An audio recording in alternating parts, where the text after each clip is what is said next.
Queridas irmãs, queridos irmãos, que a paz e o amor de Jesus esteja e permaneça conosco nessa noite. Antes de iniciar, eu estou acometido de uma gripe, então se a minha voz alterar no decorrer da nossa conversa, não se assustem, não é espírito, sou eu mesmo, né? Porque dizem que espírita tem medo de espírito, né? Então, só apareceu um aqui que nós saímos correndo. Então, mas sou eu mesmo, quer dizer, é um espírito, mas é um espírito encarnado, né? Então já peço antecipadamente desculpas por essa questão, né, da voz, que pode alternar, e a gripe que modifica um pouquinho. Mas iniciamos a nossa conversa, né, agradecendo a Deus, não poderia ser diferente, pela oportunidade de estar aqui, né? Agradecemos a Jesus, o nosso companheiro de todas as horas, médico de nossas almas. O agradecimento mais uma vez a essa casa que temos a alegria de vir pela primeira vez, pela forma acolhedora com que recebe a todos, né, pelas energias que aqui podemos sentir. E por último, o nosso agradecimento a vocês pela paciência e pela caridade em nos ouvir. O tema de hoje intitula-se Educação, uma visão espírita. E quando a gente pensa em educação, muito provavelmente muitas das nossas questões do dia a dia, daquilo que nós chamamos a nossa vida de cotidiano, nos vem à mente. Porque se tivéssemos mais educação, né, talvez nós não convivêssemos com tantas dificuldades, com tantos problemas, né, que assolam a cada um de nós quando acessamos os meios de comunicação. Se houvesse mais educação, talvez, né, o nível de miséria, né, ou de injustiça também pudesse ser modificado. E por aí vai. Nós poderíamos abordar e tratar da educação sobre diversos aspectos. Escolhemos dois. Nós vamos falar sobre a educação relacionado com os aspectos dos nossos filhos, desde quando eles são muito pequeninos.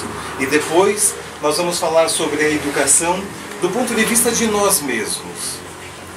Disso que foi falado no início, no convite ao estudo que Joana de Ângeli nos propicia, né, de nós nos conhecermos, de olharmos para dentro de nós e, a partir desse processo, buscar os meios mais eficazes de sermos educados.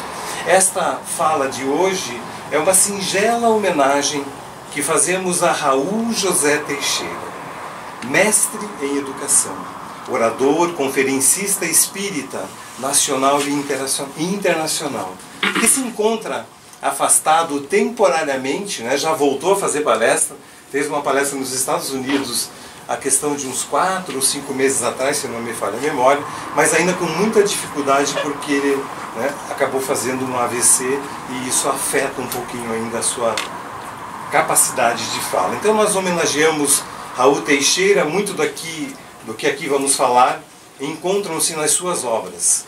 Diversas obras de Raul que merecem ser dar uma estudada, uma olhada. Vereda Familiar, Desafios da Educação, Nos Passos da Vida Terrestre. Aí saindo de Raul, a gente também pauta assim, SOS Família, Joana de Ângeles, né? E Constelação Familiar também de Valdo Pujuano, que são obras maravilhosas, né, desta instituição tão importante que é a família.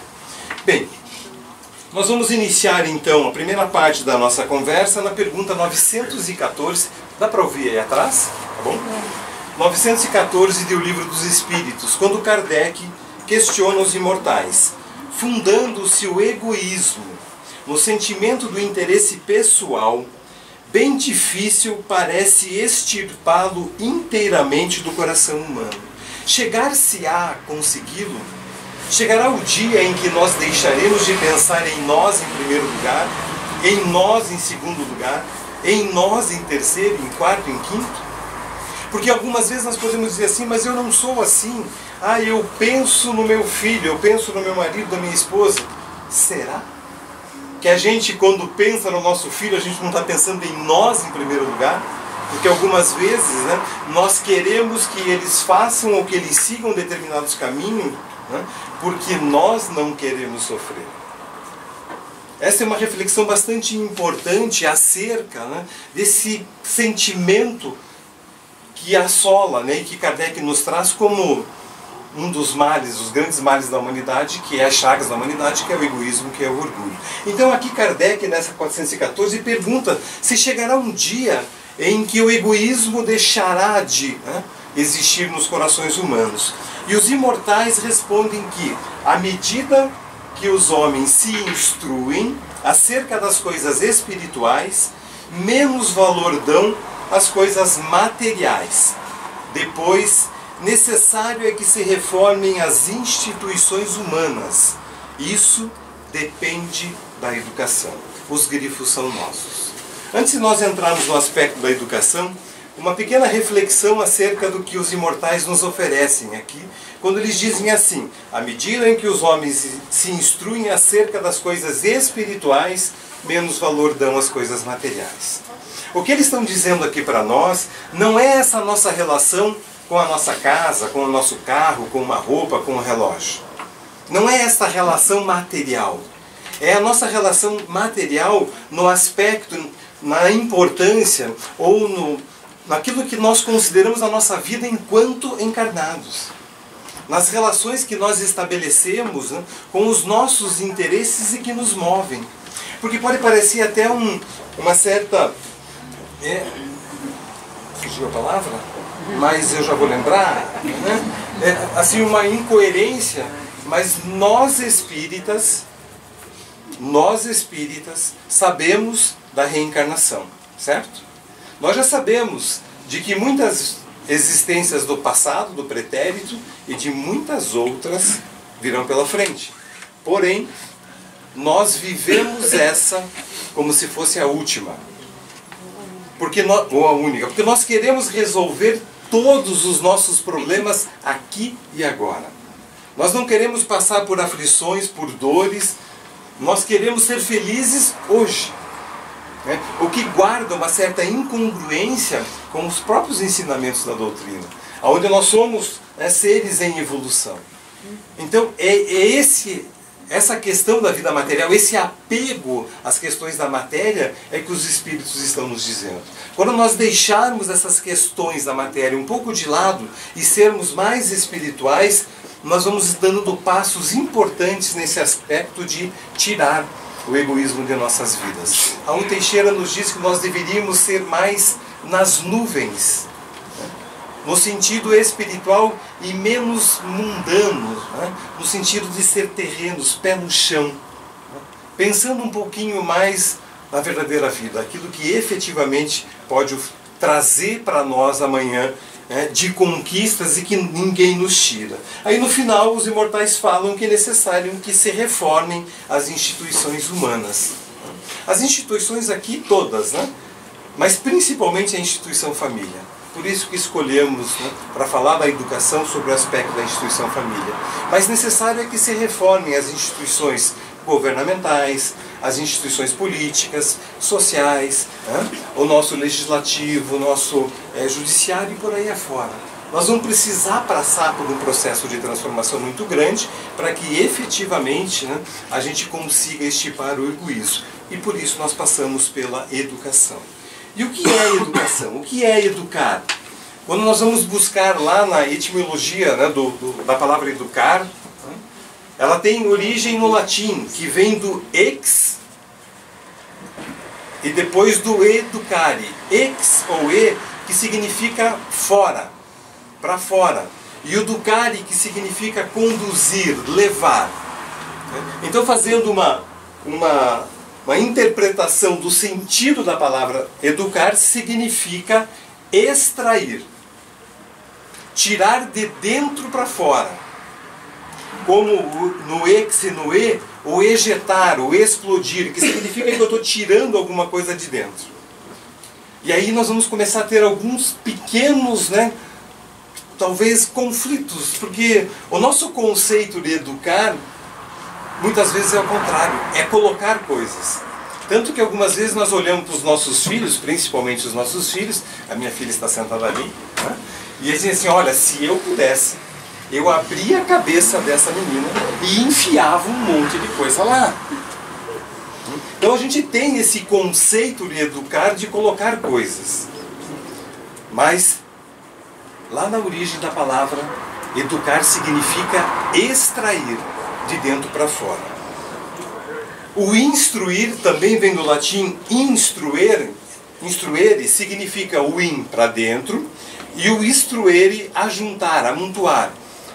Então esse conceito de nós ir buscarmos conhecimento, de nós buscarmos, né, dentro de uma formação acadêmica, dentro de dos nossos colégios, né, conhecimento, isso é instrução. E instrução é completamente diferente de educação. Algumas vezes nós também dizemos assim, determinado fulano é muito bem educado. Já fez 3 ou 4 faculdades, fez pós-graduação. Ele até pode ser educado. A questão é saber se ele é bem ou se ele é mau. Porque todos nós somos educados. Todos, sem exceção. A questão é saber se é bem ou é mau. E nesse exemplo, a gente pode dizer que ele é muito bem instruído. Pela formação que ele foi buscar do ponto de vista do conhecimento. Agora, quando a gente pensa no extrair, né? Puxa, mas se educar e extrair, como que eu vou aplicar o extrair nos processos educativos? Como que eu vou educar alguém extraindo? E aí, de novo, nós vamos nos recorrer a Kardec, em especial a Santo Agostinho, lá no capítulo 14 do Evangelho segundo o Espiritismo, quando ele nos diz que desde pequenina a criança manifesta os instintos bons ou maus que traz da sua existência anterior. A estudá-los devem os pais aplicar-se. Vejam o que Santo Agostinho está nos oferecendo lá no Evangelho segundo o Espiritismo. Que as crianças, desde o momento em que elas nascem, a gente vai voltar um pouquinho ainda nesse aspecto, mas desde o momento que elas nascem, elas começam a demonstrar aos pais, à sociedade, à família, determinados comportamentos que podem indicar de que maneira que eu vou aplicar o extrair no processo educacional. Assim, extrair significa conhecer o educando, o que ele carrega dentro de si. E mesmo de forma singular, teríamos condições de melhor educar. Algumas vezes, nós pais, e falo isso, a minha filha está aqui, ela já ouviu essa conversa em outras vezes, mas algumas vezes nós pais verbalizamos assim, não sei aonde que eu errei, dei a mesma educação para os meus filhos. Talvez o erro esteja aí, de ter dado a mesma educação para seres diferentes. Claro, de que nós, dentro desse processo evolutivo, a gente vai aprendendo, a gente vai estabelecendo alguns contatos, principalmente com a doutrina espírita, essa maravilha de doutrina espírita, que nos oferece tantos recursos, e a gente vai amadurecendo, a gente vai percebendo que determinadas questões se caracterizam como equívoco. Mas nós não podemos esquecer, nós na condição de pais, de que sempre nós fazemos por amor. Talvez nós nos equivocamos por amor, porque nós sempre desejamos o melhor aos nossos filhos. Então algumas dessas reflexões, para mim, calam muito fundo, porque eu fui ter uma compreensão muito maior de todo esse ensinamento quando os meus filhos já eram bastante grandes. Só que eu tenho um agravante. Eu nasci em berço espírita. Eu fui retomar a minha questão, o meu contato com a doutrina espírita depois que os meus filhos já estavam grandes. Mas isso não me traz um sentimento de culpa, porque a culpa paralisa. A culpa vai gerar remorso, um monte de sentimentos que não são bons, mas me incita ao processo de mudança, de perceber determinados equívocos, determinados comportamentos e aí fazer o processo de construção. Agora, quando a gente fala, nós vamos voltar de novo a esse aspecto da educação, dos comportamentos dos nossos filhos, mas antes disso, tem um ditado que diz assim, né, que a educação vem do berço. Com a doutrina espírita, a gente pode dizer que a educação vem antes do berço. A partir do momento da concepção, a mãe e o pai já têm condições de iniciar o processo educacional dos seus filhos. Em alguns casos, né, aplicando inclusive o extrair, conhecendo, educando. O nosso objetivo, e o objetivo da doutrina espírita, não é contrapor ciência, medicina, psicologia em absoluto, né? Mas a mãe, durante o processo gestacional, ela passa a experimentar uma série de sensações. Os enjoos que são comprovados, né, pela medicina, através do processo da alteração hormonal. Porém, esses enjoos são naturais até o 4º mês, 5º. Mas tem mãe que continua enjoando no 6º, no 7º, no 8º mês. E aí a medicina encontra uma certa dificuldade de explicar. Alguns desejos que às vezes aparecem, né? E que, né? Aqueles desejos, minha nora também está aqui hoje, e ela está grávida. E alguns desejos, que a gente faz até um charminho, né? Eu quero, estou com vontade para fazer que o marido atenda aqueles desejos normais, né? Que também, mas às vezes a gente tem relatos de alguns desejos meio fora do normal. Que está aí a psicologia para explicar. Mas tem 2 exemplos que esses são mais gritantes e que são muito comuns. Tem algumas mães que a partir do processo da gestação passam a desenvolver um verdadeiro amor doentio em relação ao marido. Uma questão possessiva. O marido não pode sair de casa para ir trabalhar, para jogar futebol. Qualquer coisa ela entra em verdadeiro, né, quadro obsessivo. Ao mesmo tempo que algumas mães passam a desenvolver uma verdadeira ojeriza em relação ao marido. Não pode olhar, tem que dormir num outro quarto. Está aí a psicologia com os diversos dramas que estes comportamentos ocasionam. E que, de maneira, né, saindo da doutrina espírita, à luz da medicina convencional, basta a mãe dar à luz, a criança nascer, a mulher volta, aspas, ao seu estado tido como normal. Aquela ojeriza, ou aquele amor, né, um pouco mais exaltado, ele volta ao estado normal. O que também gera consequências, porque algumas vezes, né, o marido não entende. Puxa, mas você estava tão grudada comigo, agora você não quer saber de mim, agora você dá atenção para a criança. E por aí se desenvolvem vários aspectos, né, que trazem muitos dramas e muitos conflitos familiares. À luz da doutrina espírita, nós poderíamos fazer, interpretando essas 2 situações, entender que no primeiro caso, o ser que chega, como ele já existiu, né, doutrina espírita, ele pode ter uma relação afetiva muito grande com o pai. Aí o amor da mãe, somado com o amor daquele ser que chega, potencializa, e se torna uma coisa, né, pegajosa.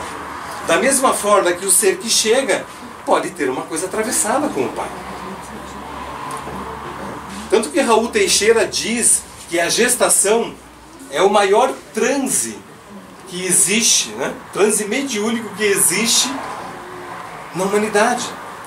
Porque dentro de uma reunião mediúnica, o espírito se aproxima do médium, né? Acontece o processo da comunicação que dura 5, 10 minutinhos, vai embora e morreu. Na gestação não, eu estou recebendo um ser novo que tem toda a sua história e que convive comigo. É natural de que a relação desse ser vá trazer alguma influência para a mãe. Aí a mãe, percebendo essa alteração de comportamento, né, essa determinadas sensações, pode iniciar o processo educacional ainda com o bebê no ventre. Isso, no ventre. É idade, tá?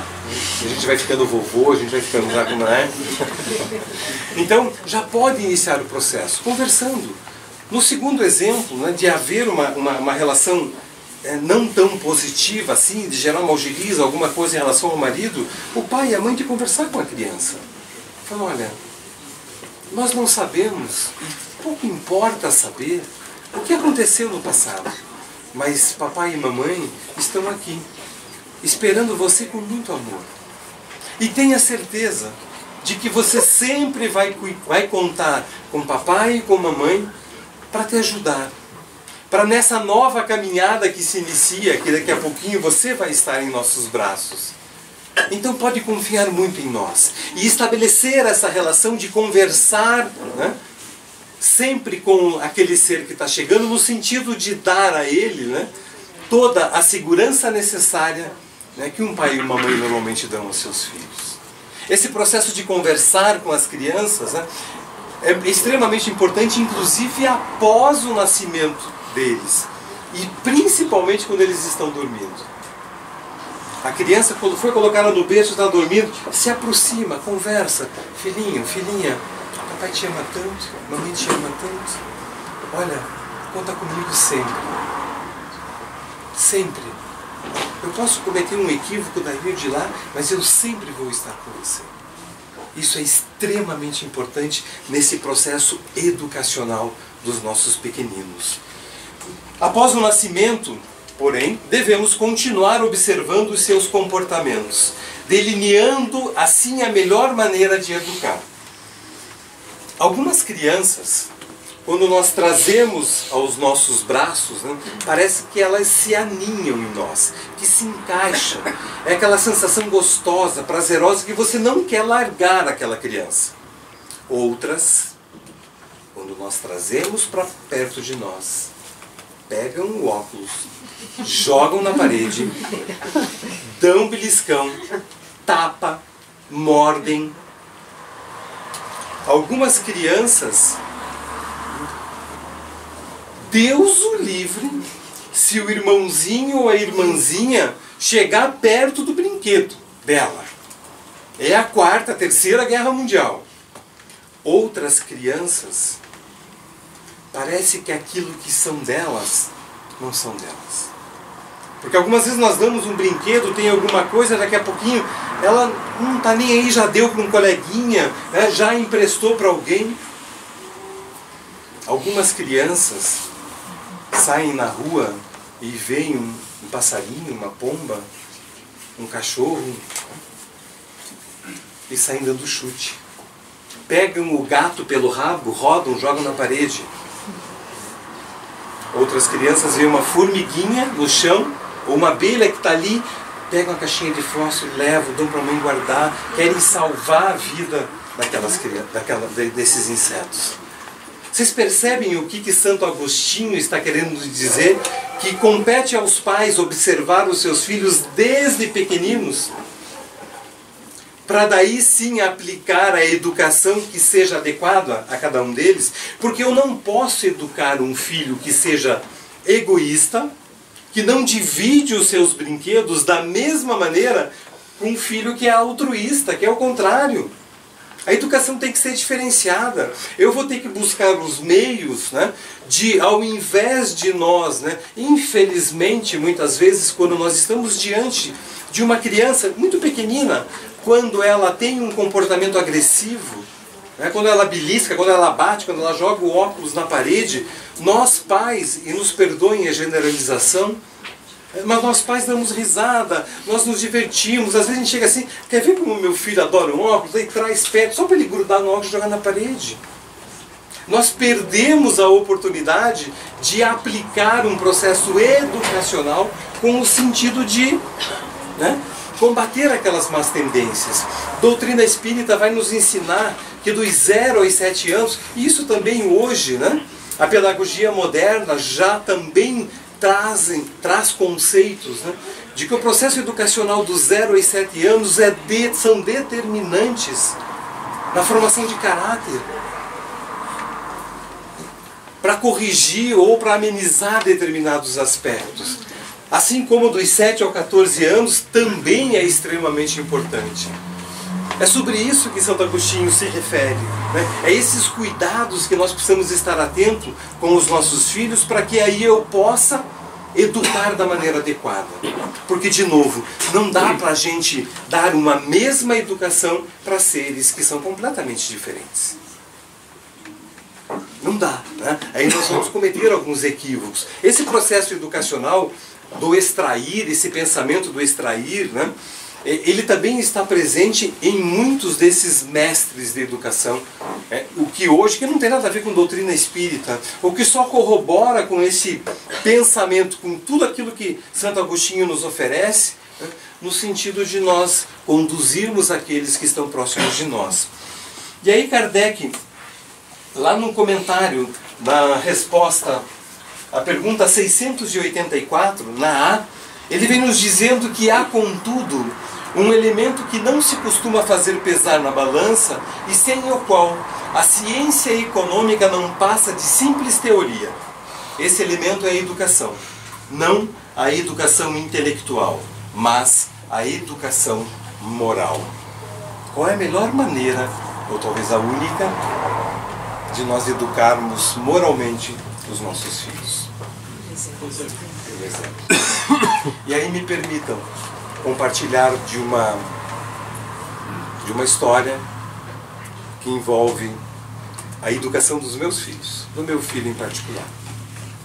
Eu não vou contar dela, senão ela, né? Do meu filho. Ele tinha recém-completado 18 anos, tirou a carteira, e aí uma bela de uma tarde, de um sábado, vamos ao shopping, vamos. Ele dirigindo, eu sentado no banco ao lado, e a minha esposa no banco de trás. Ele foi.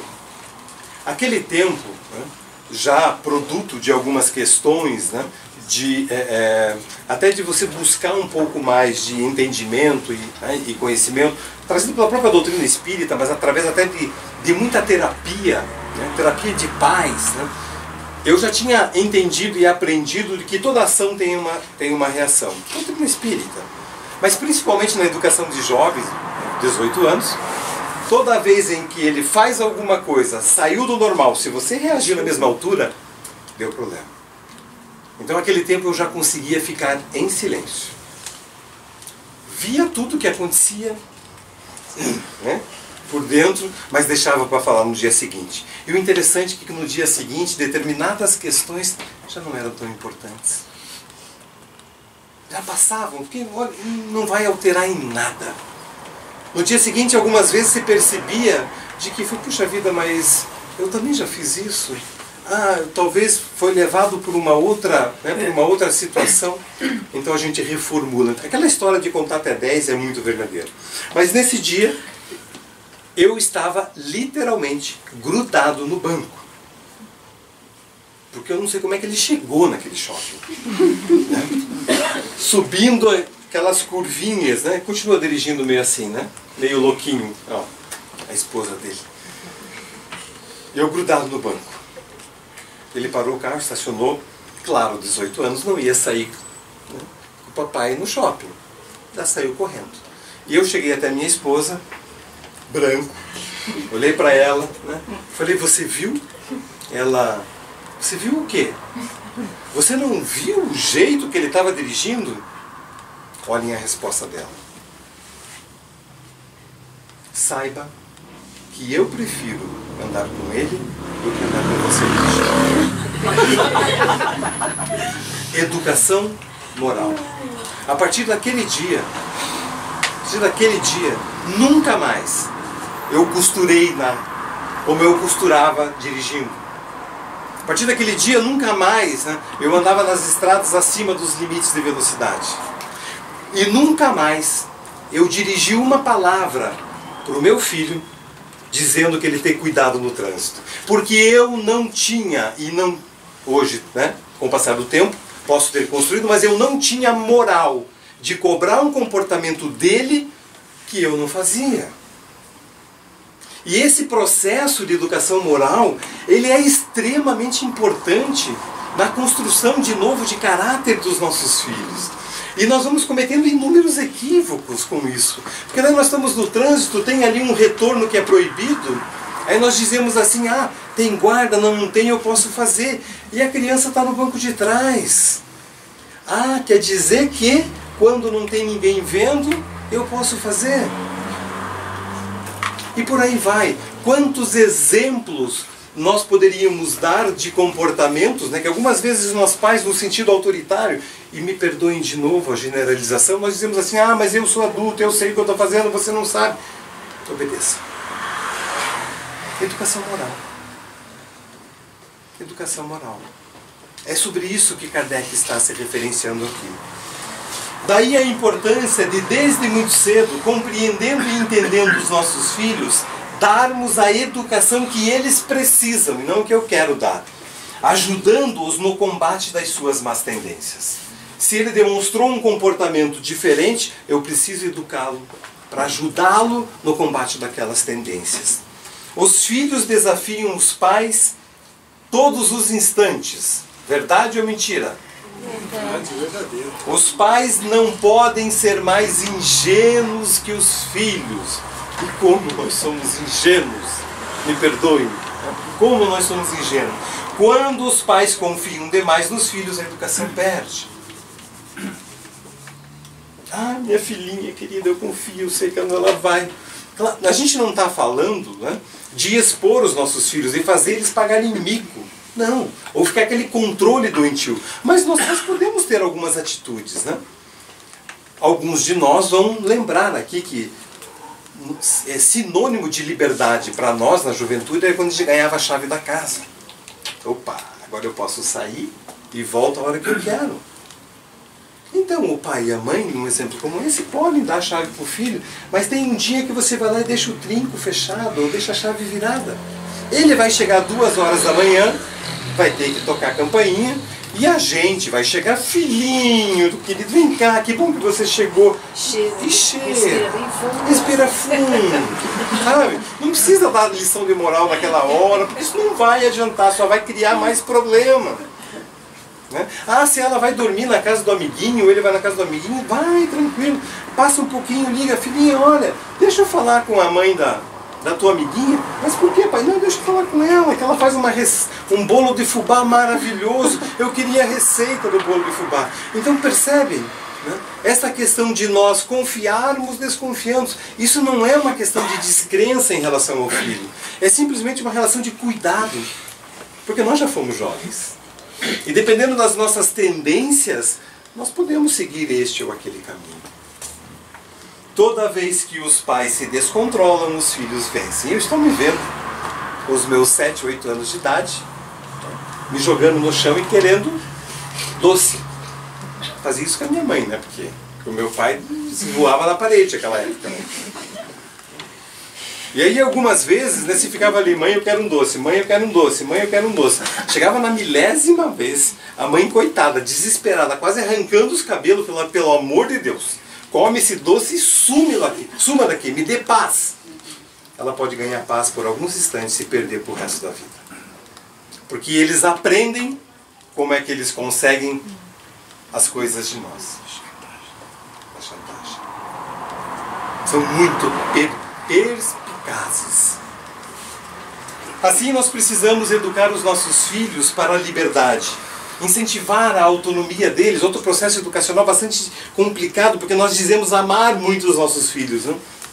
E daí deixa que mamãe faz o teu pratinho, deixa que mamãe escolhe a tua roupa, deixa que papai guarda teus brinquedos, né? E assim nós vamos fazendo uma série de questões para eles. Só que eles vão crescer. E se eles não tiverem, né, educação, né, para serem livres ou para desenvolver autonomia, quando eles chegarem ao mundo aí fora e oferecer uma bebida, uma droga, eles não vão saber dizer não. Então em casa, todos nós temos a gavetinha de roupas que as crianças usarem. Deixa que ele escolha. Não, pode ser que num caso vai ficar igual o Agostinho lá da Santa Família, né? Ou da Grande Família, que é uma calça alaranjada com uma camisa que não tem nada a ver, mas não importa. Eu estou exercitando autonomia nele. Se eu vou sair comprar uma camisa, eu já chego em casa e digo assim, eu quero uma camisa azul. Pode ser um azul escuro, não tão escuro. filhinho, vem cá. Ó, o papai vai comprar uma camisa. Você me ajuda a escolher a camisa? Eu estou pensando em uma azul assim, você me ajuda? Quando chegar lá, você decide por mim? Desde pequeno. Você já direcionou o processo de decisão dele. E aí ele passa a ter autonomia. Isso é extremamente importante. Comumente, a alma amiga, nos diz Camilo, a concepção educacional de grande contingente de genitores costuma estar eivada de enganos pelo fato de haver lamentável desconhecimento a respeito da realidade espiritual dos filhos. Está lá nos Passos da Vida Terrestre, Raul Teixeira por Camilo. Os adultos de hoje são as crianças de ontem. Toda vez que nós ligamos a televisão ou sabemos de alguma notícia de alguém que comete uma barbárie, nós, se voltássemos no tempo, muito provavelmente este adulto foi ninado e foi chamado de anjo pela sua mãe. Onde foi que eu errei? Onde foi que eu errei? Este é o aspecto de como aplicar a educação, utilizando o conceito da visão espírita, de todo o conhecimento espírita, para que a gente possa ajudar esses pequeninos, esses anjinhos que chegam, a construir uma jornada mais segura, pautados em preceitos morais, mas principalmente pautados no amor. O amor que compreende, que entende, que educa. Porque educar dói. Dizer não dói. Dói, mas ele é extremamente necessário. Vamos para o segundo ponto da nossa fala, vai ser um pouco menor, porque senão vocês vão ficar preocupados, vão ser daqui a 11 horas, né? Mas que vai falar sobre o aspecto da nossa educação interior. E voltando à educação novamente, a gente vai começar com uma pequena frase, um pensamento: a educação não muda o mundo. Puxa, vocês devem estar pensando assim, eu errei, né? Para quem está falando de educação, a educação não muda o mundo, mas é de propósito. Este é um pensamento de Paulo Freire. Ele diz que a educação não muda o mundo, a educação muda o homem. E o homem, sim, é que muda o mundo. Faz todo sentido. Por que dividimos? Porque muitas vezes nós somos educados a tirar ou fazer interpretações das coisas atravessadas que chegam até nós, pela metade. Se alguém chega aqui e faz um comentário, porque se viu fulano está aprontando lá fora. A gente, muitas vezes, já faz uma leitura, já tira as conclusões e algumas vezes ainda sai falando, contando a história e aumentando. Esse é um processo educacional. Nós somos educados a agir dessa maneira. E aí, para nos auxiliar ainda um pouco mais nesse conceito, pergunta 919 do Livro dos Espíritos, Kardec questiona os espíritos superiores acerca de qual é o meio prático, não teórico, mais eficaz que tem o homem de se melhorar nesta vida e de resistir à atração ao mal. A resposta dos imortais é: um sábio da antiguidade vos disse: conhece-te a ti mesmo. Sem conhecer a si próprio, é impossível desenvolver um processo educativo moral eficaz. Todos nós temos, uma série de questões. Todos nós não gostamos de um monte de coisa, ou gostamos de mais um par delas. Mas a gente não gosta, algumas vezes, de pessoas que chegam já falando alto demais, outras que chegam pegando, outras que se vestem assim, outras que se vestem assado. Gente que tem esse ou aquele comportamento, a gente não gosta de um monte de circunstâncias. A grande questão, e até poderíamos fazer um exercício rápido, assim, de fechar os nossos olhos e pensar em 5 segundos em todas essas pessoas que a gente não gosta. E pedir, rogar a Deus, do fundo do coração, que todas essas pessoas sumissem da face da terra. Sumissem da nossa vida. Daria certo? Não. Elas vão continuar ali. Tá certo que nós vivemos num mundo bastante difícil, porque é impressionante como tem gente chata no mundo. Tem alguns de nós ainda que somos perseguidos. Basta a gente parar na frente de um espelho e pronto, já aparece gente chata. Essa nossa capacidade de transferir né? Os nossos problemas, as nossas dificuldades para o outro. Eu não sou feliz porque o outro. Eu não sou desanimado porque o outro. Tudo é o outro. O convite do processo educacional aqui, do extrair está, de olhar para dentro de nós nos percebermos. Por que em determinados momentos, quando eu me aproximo de alguma pessoa, aquilo me traz um sentimento ruim? Eu preciso me analisar, me conhecer. Que aquele sentimento está em mim, não está nela. E aí, a partir do momento em que eu passo a perceber esse sentimento, eu vou educá-lo. A doutrina espírita nos ensina, né, através da nossa reforma íntima, da nossa reforma interior, de que meios eu vou educar esses nossos sentimentos, esses nossos instintos. Para que eu possa me controlar, para que eu não permita de que o outro me tire do sério. Algumas vezes nós não educamos os nossos sentimentos, nós reprimimos o nosso sentimento. E aí eu vou acumulando. Tem uma hora aqui, né? A coisa vem e a gente faz aquelas bobagens e enfiamos os 2 pés com gosto na jaca. E isso pode provocar traumas, dramas, às vezes familiares, né? Que perduram durante muito tempo. Então a importância de nós nos conhecermos, né? Para que a gente possa educar os nossos sentimentos. Se eu não gosto de determinada pessoa, por que eu não gosto? Por que isso fica aquele agastamento dentro de mim?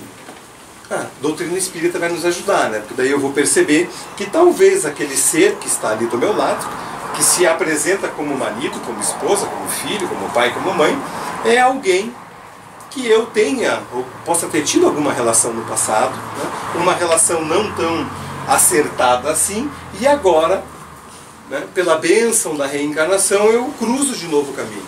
E ele não é alguém que quer me tirar do sério.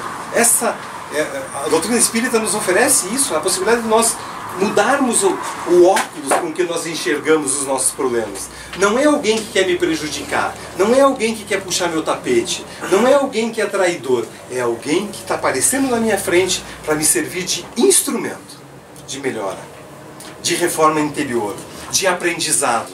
Porque nós só vamos aprender, nós só vamos melhorar diante das provas. Se a vida fosse perfeita, não tivesse problemas, como é que a gente ia melhorar? Então, nós precisamos educar os nossos sentimentos, nós precisamos educar os nossos instintos, né? Educar os nossos impulsos. Somos muito impulsivos. André Luiz, no livro Conduta Espírita, Conduta Espírita, ele nos diz que queres avaliar o estágio evolutivo em que se encontra, avalia na crise. Avalia quando alguém está ali te injuriando, te maltratando. Ali você vai ter condições de avaliar qual é o teu estágio evolutivo. Quando nós saímos de uma posição de uma certa normalidade.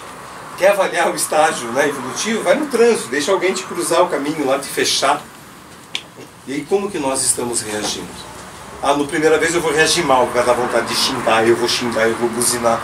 Mas quando eu tenho esse desejo de educar os meus sentimentos, os meus instintos, pouco a pouco eu vou, peraí, isso não me faz bem. Porque toda vez que eu perco o controle, provoca agastamento, azia. Meu dia provavelmente vai ficar ruim. Quando eu reajo de uma maneira diferente, muda tudo. E não é muito difícil. Tem um exemplo desse do fechar. Digamos, eu estou saindo da minha casa, estou indo trabalhar, vem alguém e me fecha. Eu preciso fazer uma parada brusca, jogo o carro em cima do meio fio, quase bato no poste. Eu posso ter 2 reações. A primeira delas é aquela primeira, de xingar, de baixar o vidro, engatar uma ré, sair correndo atrás do cara, fechar também. A segunda falei, puxa, graças a Deus que não aconteceu nada. Será que ele estava distraído? Será que ele está levando alguém no hospital, um filho, uma mãe que está passando mal? Porque quando a gente vai levar um ente querido nosso no hospital, como é que nós dirigimos no trânsito? O outro lá não sabe. Então, a partir do momento em que eu me permito, né, fazer algumas observações em relação ao comportamento do outro, o meu estado emocional se altera por completo. E aí eu vou viver melhor. Aí eu vou encontrar aquilo que, né, os Espíritos vêm falar para nós no Livro dos Espíritos, na pergunta 886, acerca da felicidade. A felicidade é relativa. A real, absoluta, não existe no plano que nós vivemos. Mas nós vamos estar mais tranquilos, né, com relação a esse aspecto. E é claro que muitas vezes, né, nós também temos que dividir aquilo que nós temos de bom. Porque nós temos coisas boas. Todos nós temos coisas boas. Algumas vezes a gente exagera um pouquinho, né? A gente se acha a última bolacha do pacote, né? A oitava maravilha do mundo. A gente acha que, né, o problema é só o outro, mas nós temos coisas boas. Mas será que nós dividimos as nossas coisas boas?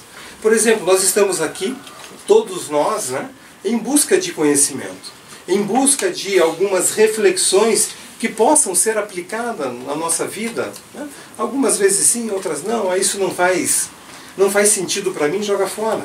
Não tem problema, a doutrina espírita não é uma doutrina, né, que impõe absolutamente nada a ninguém. Pelo contrário, né? Kardec nos diz lá no Livro dos Médiuns que é preferível que a gente rejeite 9 verdades do que aceite uma mentira. Mas nós estamos aqui tentando buscar esse conhecimento. Esse nosso conhecimento, nós dividimos? Será que nós levamos para as pessoas que estão próximas da gente? Não no aspecto, né, da doutrinação, ou de estar falando de doutrina espírita, de reencarnação, disso, daquilo, não. Mas no sentido, simplesmente, né, de nós mudarmos o nosso comportamento e sermos exemplo. Será que nós damos aquilo que nós temos de melhor? Tem uma história do Chico, para encerrar a nossa conversa. Quando o Chico ainda era muito jovem, trabalhava na Fazenda Modelo, lá em Pedro Leopoldo. E ele chegava de manhã para a atividade, né, profissional, ia para a sua sala, uma sala grande, uma repartição grande, sentava na sua mesa e começava a trabalhar. E passava alguns minutos, chegava um colega de trabalho e vinha em direção ao Chico, direto em direção ao Chico. Chico, tem uma nova para te contar. E contava uma piada pornográfica para o Chico. Esta cena se repetiu inúmeras vezes. Chico algumas vezes chegava de manhã e falou, meu Deus do céu, de novo. E aquilo foi, é difícil a gente pensar no Chico, né, com aquele pensamento, aquele agastamento, com aquela paz que ele transmite, mas aquilo foi lhe incomodando. E aí ele começou a articular, né? Nós somos especialistas nisso, né? Eu vou na casa do meu cunhado no domingo, se ele falar isso, aí eu... E nós ficamos a semana inteira, às vezes, articulando o que nós vamos dizer se fulano fazer, provocando o quê? Sofrimento para nós, né? Mas Chico, não, vou ter que dar um basta. Amanhã não passa. No outro dia ele chegou mais cedo, se preparou, sentou na mesa. Quando o rapaz abriu a porta, entrou na sala, Chico se levantou. Hoje eu vou ao encontro dele. E deu o primeiro passo. Quando deu o primeiro passo, Emmanuel se fez presente. Como nos diz Raul Teixeira, né? Esses nossos mentores têm cada hora para aparecer, né? Porque não esperou 5 minutos para ele poder despejar tudo que ele queria falar, né? Mas Emmanuel, em pensamento, olha para Chico. Chico, você vai falar o que para ele? Eu falei, Emmanuel, você sabe o que eu vou falar para ele. Eu não sou obrigado a escutar piada pornográfica.